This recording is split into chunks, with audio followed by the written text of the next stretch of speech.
like dan bunyikan loncengnya ya. Assalamualaikum warahmatullahi wabarakatuh.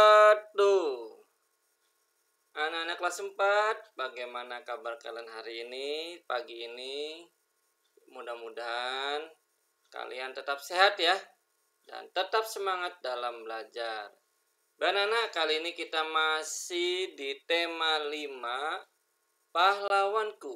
Subtema 2, pahlawanku, kebanggaanku, pelajaran 5 dan 6. Nah, anak-anak, ini adalah salah satu foto pahlawan nasional. Siapakah dia? Apakah kalian bisa menebaknya?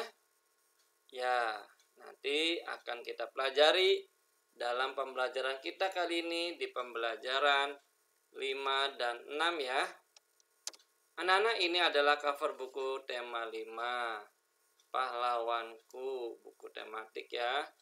Selanjutnya, tujuan pembelajaran kita kali ini adalah yang pertama, siswa dapat menyajikan dalam bentuk peta pikiran informasi tentang pahlawan. Lalu yang kedua, siswa dapat menyelesaikan masalah terkait garis. Lalu yang ketiga, siswa dapat mendiskusikan sikap yang sesuai dengan nilai-nilai Pancasila. Yang terakhir, siswa dapat menolong dan menanggulangi teman yang cedera. Menanggulangi teman yang cedera. Anak-anak, itu adalah tujuan pembelajaran kita kali ini. Kita masuk ke pembelajaran 5, subtema 2, pahlawanku, kebanggaanku. Tahukah kamu siapa pahlawan Indonesia yang dijuluki sebagai Bapak Pendidikan Nasional? Kalian tahu siapa Bapak Pendidikan Nasional? Ya, oke, kita lihat ya. Nah, ini ada fotonya anak-anak ya. Memakai kopiah dan memakai kacamata. Ada nama di bawahnya, Ki Hajar Dewantara.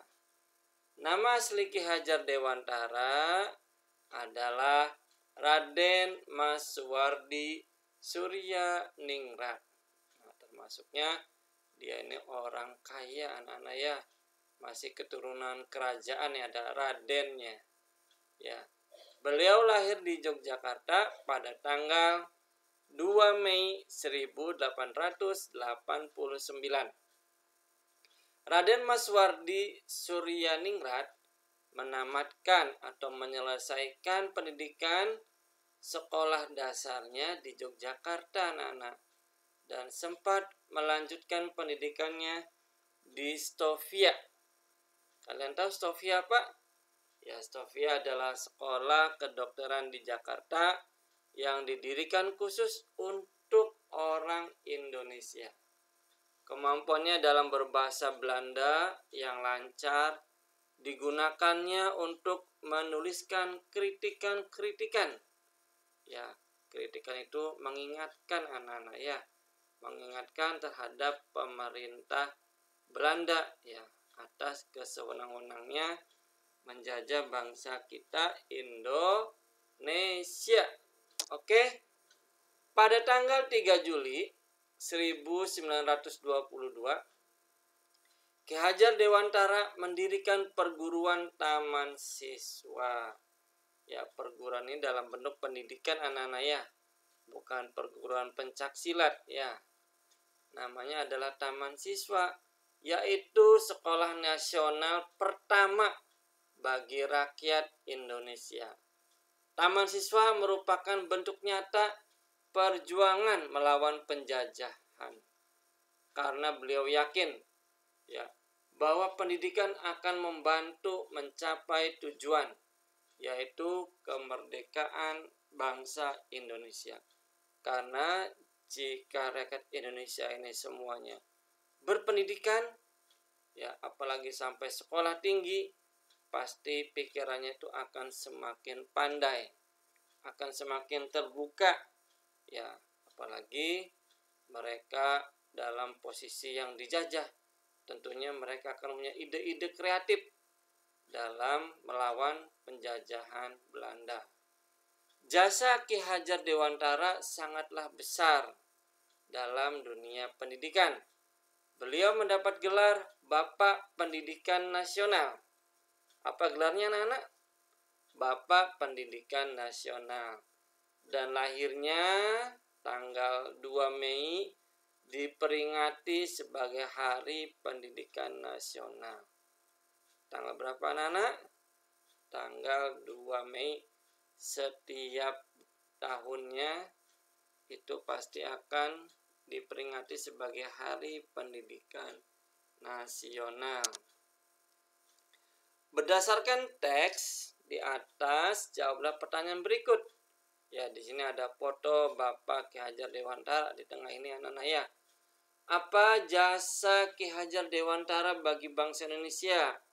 Apa anak-anak jasanya? Ya, memajukan bangsa Indonesia melalui pendidikan, melalui pembangunan perguruan taman siswa, agar anak-anak Indonesia bisa belajar, bisa pandai. Itulah salah satu jasa Bapak Ki Hajar Dewantara. Lalu, mengapa Ki Hajar Dewantara dikenal sebagai Bapak Pendidikan? Mengapa anak-anak? Karena jasa-jasa beliau yang besar dalam pendidikan. Bisa juga karena beliau orang yang pertama membangun perguruan taman siswa. Makanya beliau dikenal sebagai Bapak Pendidikan. Dapatkah kamu bayangkan apa yang terjadi dengan Indonesia jika tidak ada Bapak Ki Hajar Dewantara ini? Dapat kamu bayangkan? Ya. Oh maaf, ternyata sikap dulu yang dibahas.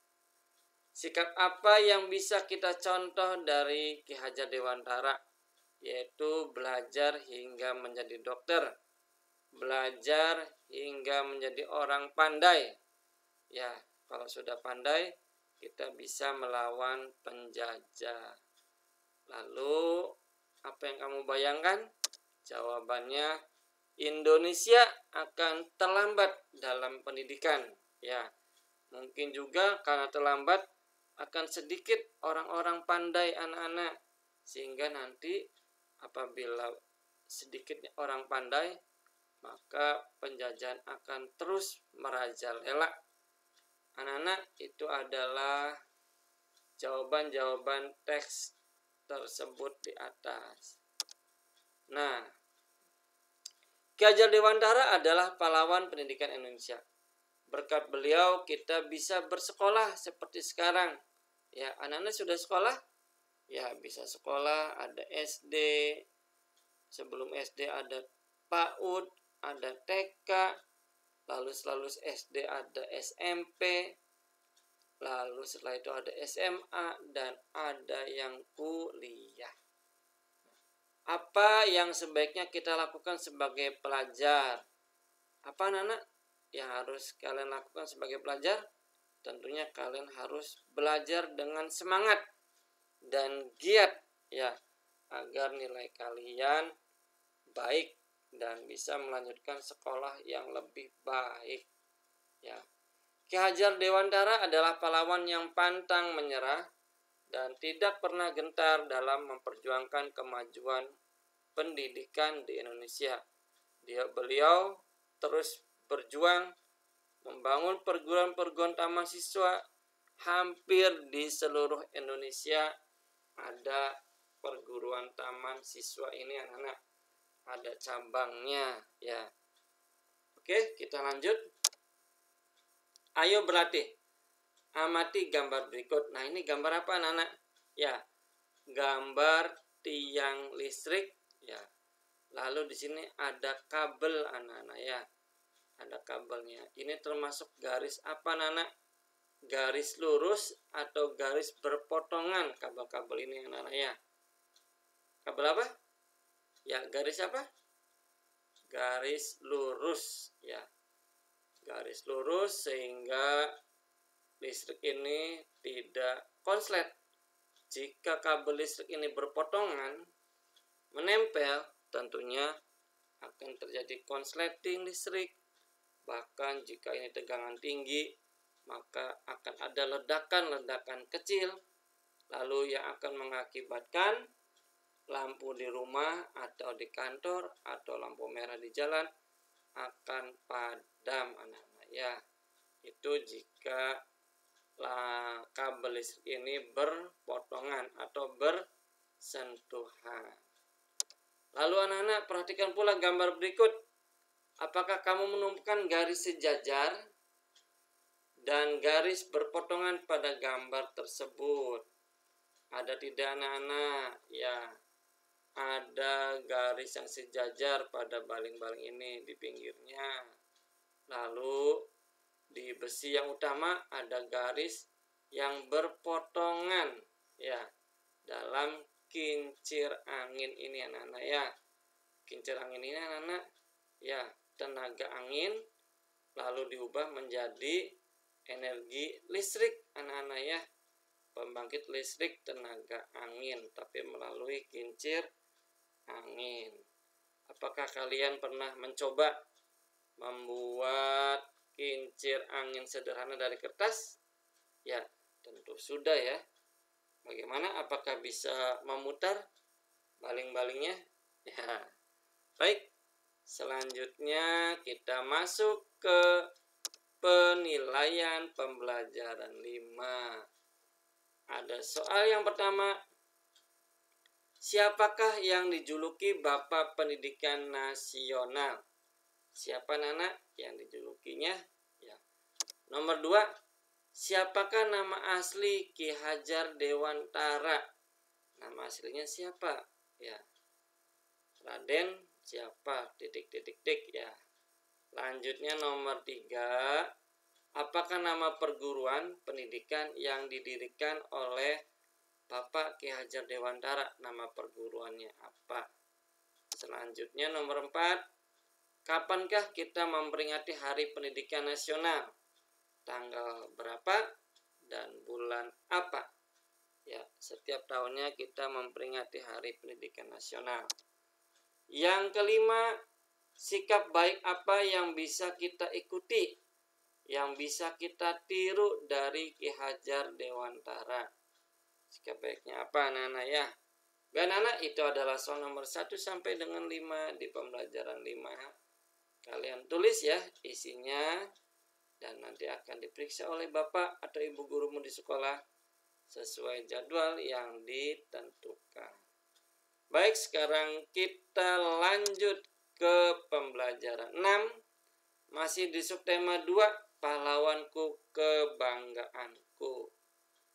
Tahukah kamu siapa yang disebut Bapak Proklamator? Pahlawan nasional yang memproklamirkan kemerdekaan Indonesia. Ya. Siapa? Iya, betul. Bapak Proklamator Indonesia adalah Bapak Insinyur Soekarno. Ya, dibacanya Soekarno. Insinyur Soekarno adalah tokoh yang memproklamirkan kemerdekaan Indonesia pada tanggal 17 Agustus 1945. Insinyur Soekarno lahir di Surabaya 6 Juli 1901. Sekolah dasar diselesaikannya di Mojokerto. Ternyata Bapak Soekarno ini di Mojokerto anak-anak sekolah dasarnya. Dan sekolah menengah pertama di Surabaya. Setelah tamat sekolah menengah pertama diselesaikan di Surabaya, ia melanjutkan pendidikannya di ITB, Institut Teknologi Bandung, yang terletak di Bandung, Jawa Barat. Selanjutnya, Insinyur Soekarno atau lebih akrab disapa Bung Karno adalah pejuang pemersatu bangsa. pejuang melawan kolonialisme dan imperialisme, proklamator kemerdekaan bangsa Indonesia, serta presiden pertama Republik Indonesia. Wah, ternyata Pak Soekarno ini anak-anak presiden pertama loh di Republik Indonesia yang selalu dikenal dan dihormati bangsa Indonesia dan bangsa-bangsa lain di dunia. Sebab selama hayatnya, selama hidupnya, Bung Karno telah menyumbangkan seluruh tenaga dan pikirannya untuk mempersatukan bangsa Indonesia agar menjadi bangsa yang besar, yang hidup dalam masyarakat berkeadilan dan berkemakmuran dan bebas dari penindasan penjajahan Belanda. Nah, anak-anak, ini adalah gambar atau foto dari Bapak Insinyur Soekarno, anak-anak ya. Nah, kalian isi ya, nama tokohnya siapa, pendidikannya siapa, tempat tanggal lahirnya berapa, perjuangannya dilakukan apa, dan sikap yang kita teladani apa. Ya, upaya Bung Karno untuk menciptakan masyarakat berkeadilan dan berkemakmuran sejalan dengan sila kelima. Apa itu sila kelima, anak-anak? Keadilan sosial bagi seluruh rakyat Indonesia. Apakah simbolnya, anak-anak? Simbolnya adalah padi dan kapas. Ya. Maksud dari pernyataan di atas adalah ya, berhubungan dengan sila kelima Pancasila, kamu dapat menerapkan sikap yang menunjukkan keadilan sosial dalam kehidupan sehari-hari. Contohnya apa itu dalam kehidupan sehari-hari, anak-anak? Ya, keadilan sosial. Ya, kalian bermain dengan siapa saja, dengan teman tidak boleh pilih-pilih. Ya, itu ternyata keadilan sosial dalam kehidupan sehari-hari ya. Tidak boleh pilih-pilih dan tidak boleh bermusuhan atau bertengkar. Ayo berlatih. Sikap yang menunjukkan keadilan sosial juga dapat kita tunjukkan dalam kehidupan sehari-hari. Salah satu contoh penerapan sikap tersebut adalah membantu mereka yang berada dalam kesulitan. Sebelumnya, kamu telah mempelajari keterampilan bagaimana menangani luka karena terjatuh atau luka karena melepuh terkena air panas. Keterampilan tersebut dapat kamu terapkan jika ada teman atau orang lain yang mengalami kecelakaan sehingga mengalami luka dan melepuh. Ya, diskusikan kembali secara berpasangan dengan temanmu sebangku, langkah-langkah apa yang harus kamu lakukan jika terjadi kecelakaan pada seseorang yang mengalami luka dan melepuh. Bagaimanakah pertolongan pertama dalam mengobatinya? Nah, anak-anak, sekarang kita masuk ke penilaian pembelajaran 6. Disiapkan alat tulisnya, pensil atau pulpennya, buku tulisnya, lalu siap menjawab soal-soal di sini. Soal pertama, siapakah yang disebut sebagai Bapak Proklamator Indonesia? Siapa, Nana? Yang kedua, di manakah dan kapan Bapak Insinyur Soekarno dilahirkan? Kapan, anak-anak? Ya. Lalu di mana tempatnya, provinsi apa? Yang ketiga, di manakah Bapak Insinyur Soekarno menyelesaikan sekolah dasarnya? SD-nya di mana sampai dengan selesai? Lalu yang keempat, siapakah nama Presiden Republik Indonesia yang pertama? Kalian tahu siapa nama Presiden Republik Indonesia yang sekarang? Ya, betul. Bapak Insinyur Joko Widodo. Ya, itu nama Presiden Republik Indonesia pada saat ini. Yang kelima, apa sajakah jasa-jasa beliau? Jasa-jasa Presiden pertama Republik Indonesia ini anak-anak apa saja? Itulah anak-anak penilaian pembelajaran 6 dari 1 sampai 5 yang harus kalian tulis, kalian jawab, dan nanti akan dikumpulkan kepada Bapak atau Ibu guru di sekolah sesuai jadwal yang telah ditentukan ya. Oke, baik anak, pembelajaran tematik tema 5, pahlawanku subtema 2, pahlawanku kebanggaanku, pembelajaran 5 dan 6 telah selesai. Dan seperti biasa, mari kita ucapkan bersama-sama Alhamdulillahirabbil alamin. Wassalamualaikum warahmatullahi wabarakatuh.